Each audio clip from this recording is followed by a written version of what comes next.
बिस्मिल्लाहिर्रहमानिर्रहीम। अस्सलाम वालेकुम। Welcome to my YouTube channel और आप देख रहे हैं नुसरत फूड सीक्रेट्स। तो आज हम बना रहे हैं पेशावर की मशहूर चिकन शनवारी कढ़ाई, जो बहुत ही मज़ेदार और लाजवाब बनती है। और ये बहुत ही आसानी से आप घर में तैयार कर सकते हैं और ये बहुत आसानी से बनने वाली रेसिपी है। तो यहाँ पर हमने सबसे पहले ले ली है कढ़ाई। कढ़ाई हम लोहे की यूज़ करेंगे, इसमें बहुत ज़बरदस्त कढ़ाई तैयार होती है। तो अब यहाँ पर हमने ले लिया है 1 कप ऑयल। ऑयल इसमें बहुत ज़्यादा इस्तेमाल होता है, तो यहाँ पर हमने 1 कप लिया है, आप इसको ज़्यादा भी ले सकते हैं। और यहाँ पर मैंने एक मीडियम साइज़ का बारीक क्रश किया हुआ प्याज ऐड कर दिया। अब इसको हम फ्राई करेंगे, इसका गोल्डन कलर आने तक, बिल्कुल लाइट सा हमने गोल्डन कलर करना है। तो यहाँ पर प्याज आप चाहें तो इसको स्किप भी कर सकते हैं, प्याज इसमें ज़रूरी नहीं है, लेकिन मुझे पसंद है इसलिए मैंने ऐड की है। तो यहाँ पे आप प्याज स्किप कर सकते हैं। ये प्याज का कलर लाइट गोल्डन हो चुका है। अब हम इसमें हाफ़ केजी चिकन ऐड कर देंगे। चिकन आप बोनलेस भी यूज़ कर सकते हैं और चिकन की बोटियाँ आप साइज़ में छोटी ही रखवाना, क्योंकि इसमें छोटी बोटी इस्तेमाल की जाती है। तो आप जैसा चाहें अपनी मर्ज़ी के मुताबिक बोटी का साइज़ बड़ा या छोटा ले सकते हैं। तो अब हम यहाँ चिकन को अच्छी तरह से फ्राई करेंगे और इसका कलर चेंज हो चुका है। तो अब इसमें हम अदरक लहसुन का और हरी मिर्च का पेस्ट शामिल कर देंगे। यहाँ मैंने फ्रीज़ किया हुआ पेस्ट शामिल किया है, तो यहाँ पे आप फ्रेश भी ऐड कर सकते हैं। तो अब हम इसमें इसको अच्छी तरह से फ्राई करेंगे तब तक जब तक इसकी स्मेल ख़त्म ना हो जाए और एक अच्छी सी खुशबू ना आने लगे, क्योंकि इसकी खुशबू को इसी पॉइंट पे ख़त्म करना ज़रूरी होता है, क्योंकि इसका कच्चापन अगर रह जाए तो पूरी कढ़ाई में फिर इसका कच्चापन ही फ़ील होता है। तो यहाँ पे चिकन जो है वो बहुत अच्छी तरह से फ्राई हो चुका है और अदरक लहसुन की खुशबू भी बहुत अच्छी आ रही है। अब हम इसमें ये 4 मीडियम साइज़ के बड़े टमाटर ऐड कर दिए। टमाटर जो हैं इसकी मेन इंग्रेडिएंट है, इसके बगैर जो है शनवारी कढ़ाई तैयार नहीं की जा सकती। तो यहाँ पर हमने टमाटर को गलाने के लिए अब हाफ़ कप पानी भी ऐड करना है, ताकि इसकी स्किन जो है हम आसानी से रिमूव कर सकें। अब हम इसको तकरीबन 3 से 4 मिनट के लिए ढाँप के रख देंगे।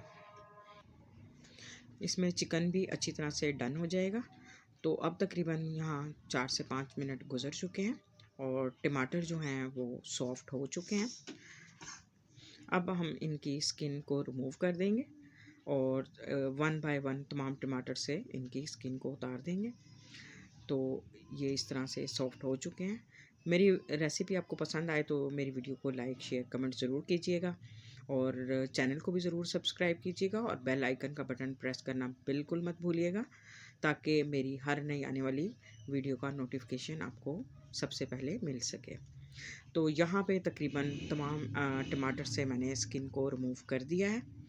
तो अब टमाटर्स को हम इसी में अच्छी तरह से मिक्स करके इसको सॉफ्ट करके इसको इसमें फ्राई करेंगे और इसकी अच्छी सी जो है ग्रेवी बन जाएगी। तो यहाँ पे हम तमाम टमाटर को इस तरह प्रेस कर करके इसमें अच्छी तरह से मेल्ट कर देंगे और इसको अब हम फ्राई करेंगे और इसका पानी जो है वो ड्राई करेंगे, क्योंकि चिकन भी हमारा डन हो चुका है। तो अब ये देखें तमाम पानी खुश्क हो चुका है और ये अच्छी तरह से फ्राई हो चुके हैं। तो अब इस पॉइंट पे आके हम इसमें कुछ स्पाइसेस ऐड करेंगे। तो सबसे पहले हम 1 टीस्पून इसमें नमक ऐड करेंगे। नमक की क्वांटिटी आप अपने टेस्ट के अकॉर्डिंग कम या ज़्यादा कर सकते हैं। और यहाँ पे मैंने हाफ़ टी स्पून सुरख मिर्च और कुटी हुई लाल मिर्च 1 टीस्पून, धनिया पाउडर 1 टीस्पून ऐड कर दिया है और अब हम इनको अच्छी तरह से फ्राई करेंगे। इस पॉइंट पे हमने तमाम मसालों का कच्चापन भी दूर करने के लिए इसको 3 से 4 मिनट के लिए मज़ीद फ्राई करना है। अब ये अच्छी तरह से फ्राई हो चुके हैं। तो इस पॉइंट पे हम इसमें हम दही ऐड करेंगे। दही मैं यहाँ पर 1 कप ऐड कर रही हूँ, इससे इसका फ्लेवर और टेस्ट बहुत ज़बरदस्त बनता है। तो अब हम दही के साथ इसको मज़ीद 3 से 4 मिनट फ्राई करेंगे और दही को हमने तब तक इसमें फ्राई करना है जब तक इसका पानी बिल्कुल ख़त्म नहीं हो जाता।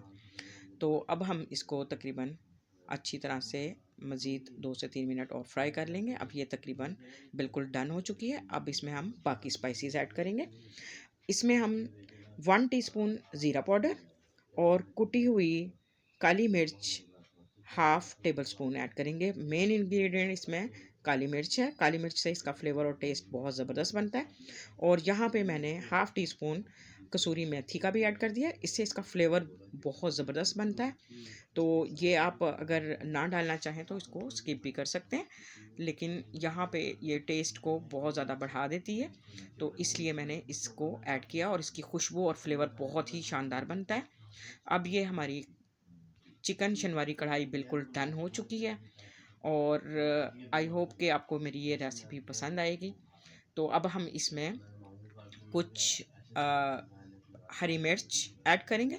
3 से 4 अदद जो है हम बारीक कटी हुई हरी मिर्च ऐड करेंगे और थोड़ा-सा हम इसमें हरा धनिया ऐड कर देंगे और जूलियन कटी हुई अदरक भी ऐड करेंगे।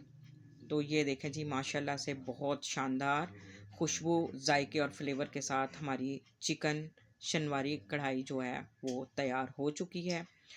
आई होप कि आपको ये बहुत पसंद आएगी। आप इसको ट्राई कीजिएगा और अपना फीडबैक ज़रूर दीजिएगा कि आपको ये मेरी रेसिपी कैसी लगी और आपने बनाई तो आपके घर वालों को कैसी लगी। तो ये सबको इंशाल्लाह ज़रूर पसंद आएगी। इसको ज़रूर ट्राई कीजिएगा और दुआओं में याद रखिएगा। कल इंशाल्लाह फिर मिलते हैं एक और अच्छी सी और मज़ेदार सी न्यू रेसिपी के साथ। तब तक के लिए अल्लाह हाफ़िज़।